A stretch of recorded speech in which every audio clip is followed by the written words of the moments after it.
नमस्ते, मैं उज्ज्वला महाराष्ट्र पूना से। दोस्तों, आज हम किसी भी पौधे को चलने वाली बेसिक मिट्टी कैसे बनाते हैं इस बारे में बात करने वाले हैं।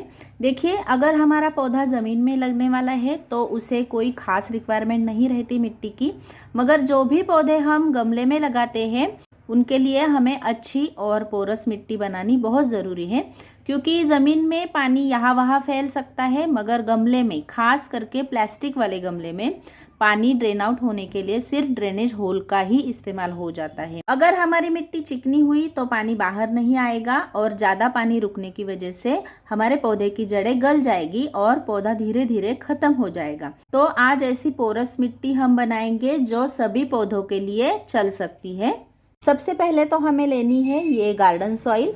ये बहुत सी सिंपल सॉइल है, इसमें कुछ भी नहीं मिला हुआ है, सीधी सिंपल सॉइल है ये।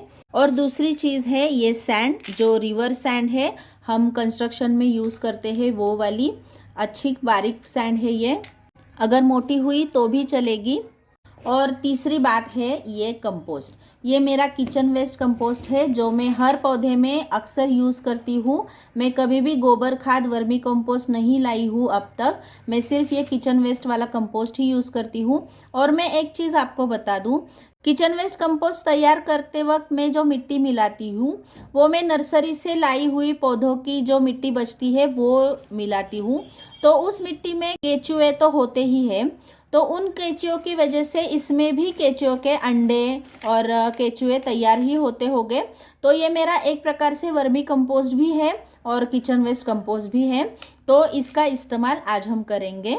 मिट्टी तैयार करते वक्त किसी भी एक चीज़ को ले जिससे हम मेजरमेंट कर सकें। तो मैंने ये छोटा सा 3 इंच का पॉट लिया है, इसी की मेजरमेंट से हम आज मिट्टी तैयार करेंगे। सबसे पहले एक हिस्सा हम गार्डन सॉइल का ले लेंगे।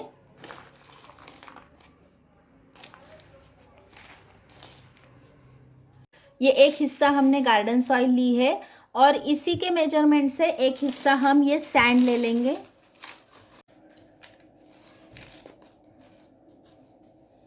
एक हिस्सा इसका हमने ले लिया और इसी मेजरमेंट से एक हिस्सा हम ये कंपोस्ट मिलाने वाले हैं।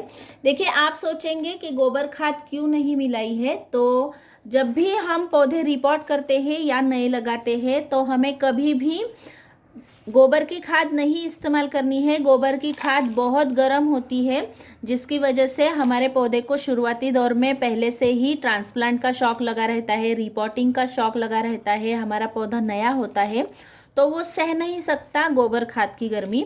इसके लिए आप ये किचन वेस्ट कंपोस्ट या फिर वर्मी कंपोस्ट मिलाइएगा। इन तीनों में से ये 2 कंपोस्ट मुझे सबसे अच्छे लगते हैं और ये 2 कंपोस्ट ही आपको शुरुआती दिनों में मिलाने हैं। बाकी बाद में पौधे की ग्रोथ जैसी जैसी बढ़ेगी आप उसमें गोबर खाद मिला सकते हैं। इसमें भी वही पोषक तत्व होते हैं जो गोबर खाद में होते हैं। गोबर खाद गर्म होती है तो ये दोनों खाद ठंडी होती है, जो हमारे पौधे के जड़ों को शुरुआती दिनों में बिल्कुल भी नुकसान नहीं करती है। अब ये हमारी पोरस मिट्टी तैयार हो गई है।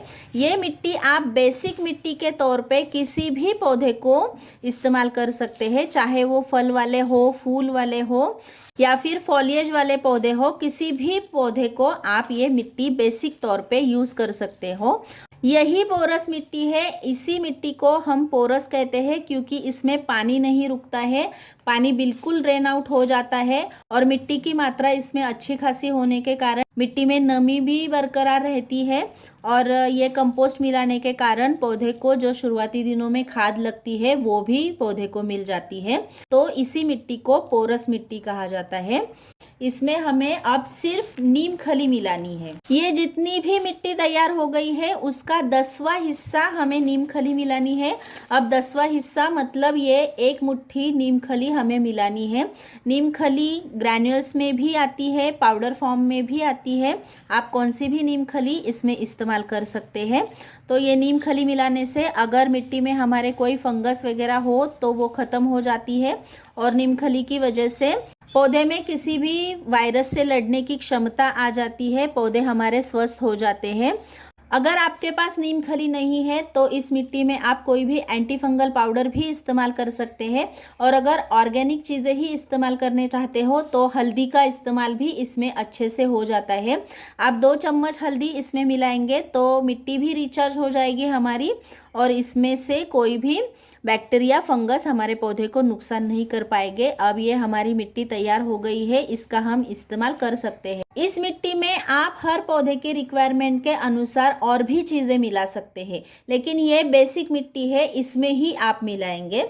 जैसे कि गुड़हल, गुलाब या फिर टमाटर के जो पौधे होते हैं उनको कैल्शियम की बहुत ज़्यादा ज़रूरत होती है, तो आप इसमें अंडे के छिलके मिला सकते हो, या फिर जो कंद से, जिसे ट्यूबर बोला जाता है, या राइजोन से जो हम पौधे लगाते हैं उनके लिए हम इसमें बोन मील मिला सकते हैं। हम 2 चम्मच बोन मील मिलाएंगे तो ये मिट्टी उन कंदों से उगे पौधों के लिए बहुत अच्छी हो जाएगी। और मोगरा, एक्जोरा, अबोली, क्रॉसेंड्रा जिसे बोलते हैं, वैसे पौधों को एसिडिक मिट्टी बहुत पसंद होती है, तो इस मिट्टी में हम चाय की पत्ती या फिर फिटकरी की पाउडर मिलाकर उसमें पौधे लगाएंगे। लेकिन ये तो बेसिक मिट्टी है, पोरस मिट्टी है, तो इस मिट्टी को ही पहले हमें यूज़ करना है।